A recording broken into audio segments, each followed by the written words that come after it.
Esimies pirautti mulle. Meni häiritsemään mun kalastussessiota tässä nyt. Se olisi varmaan sushi. Siinä on tosi paljon erilaisia elementtejä ja makuja päivästä päivään. Se olisi varmaan joku poron käristys puolukkahillolla, koska se on niin yksinkertaista, mutta hyvää. Keino. Tää on vähän niin kuin se palkkakuitti, se menee ylös ja alas. Semmosia rennonlepseitä kavereita, kello on motivaatio korkealla ja haluaa tehdä tulosta ja haluaa kehittyä uraan. Semmosia jos löytyy, niin ei muuta kuin tänne vaan. Tykätä kalastuksesta? Mielellään, jos haluaa lähteä mukaan kalastamaan. Ei oo pakko.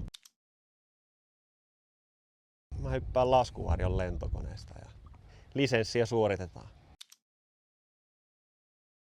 Tuossa viikko sitten Veetin kanssa nähtiin harmaa hylje ottamassa vähän happea. Se oli aika hieno kokemus. En ole sellaista ikinä nähnyt.